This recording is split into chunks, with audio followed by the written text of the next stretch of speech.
Yeah, so Michael and I in particular both had backgrounds in politics, and we were sort of convinced that the activity that we were doing was not matching into leverage and impact. It was Christmas 1997 when Michael and his wife and Kathy and I were together. And the question was, if everybody we ever had worked for had been elected, would it actually have made a difference? And we realized the fact that we had become fairly adept at bringing people to office, but we were not equipping them with the tools to make an impact when they were in office.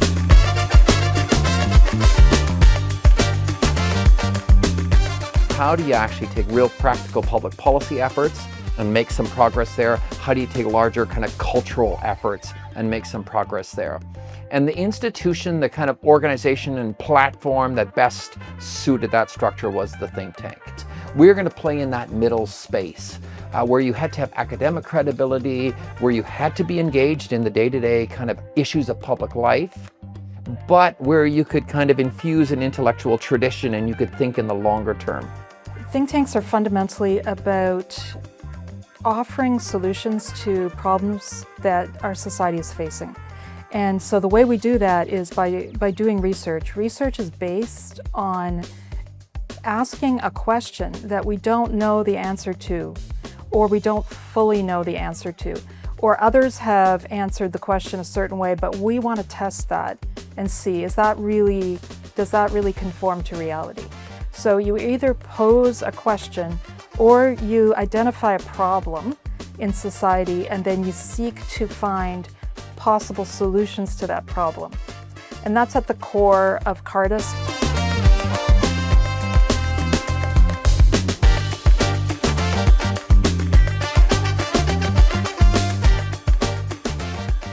We're Christians here at Cardus, and Christians are people who live out of the reality of Jesus Christ risen from the dead.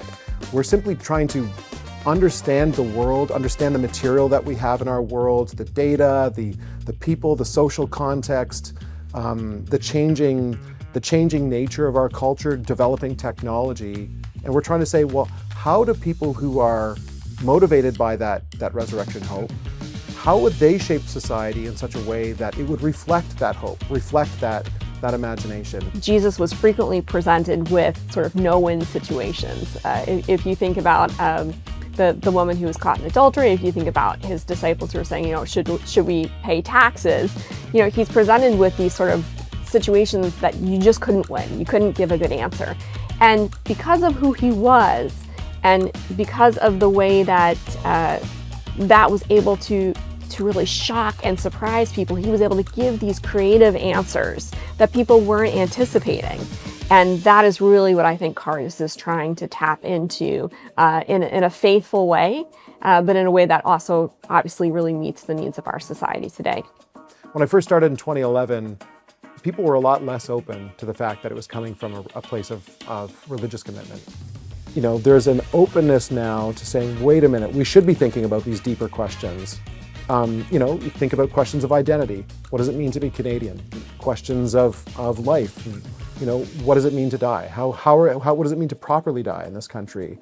What does it mean for a society to replicate, to actually have a society that grows, with questions of fertility, questions of money. What is money for? What is work for? Why does work matter? Wait a minute, people have made assumptions about this. I think people are beginning to realize, wait a minute, we should probably look back on whether those assumptions were valid or not. And we're here to talk about it. I think that's one of the beautiful things about Cardus. We're very, we have our commitments, we're very strong about them. But it's so refreshing and it's so fun and it's so fruitful to have those conversations. And I think it's part of the best part of our job. I've been thinking about what is the nature and character of the people that come to the Cardus community. When I look at their character, they love this country. They love our common life. They're thinking regularly about how they can employ their economic skills and their basic life experience skills for the good of the public. When we travel across the country, you start building communities, many of them patrons, many of them other stakeholders, many of them leaders of other civil society organizations, and over time, you build a love one for another.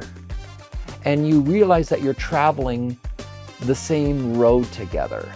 And you're realizing that you're broken and you're weak, and in order to mediate that brokenness, you need others to travel along with you.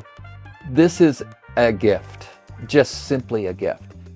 The animation for all of those people is this desire to serve. We are in a troubled time in our society. We are an anxious society. We struggle with a nihilism that has so much trouble looking into the future and seeing good and seeing an end and seeing an objective and seeing a goal. And what we have to offer is we do have some powerful understanding of what a hopeful future could look like. I'm a thankful man after 25 years. I'm surprised that we're here. But when I look ahead, there's so much left to this story. And I know you want to be part of this story. And I know the integrity of the work and vocation and calling that we have. And let's get to work again.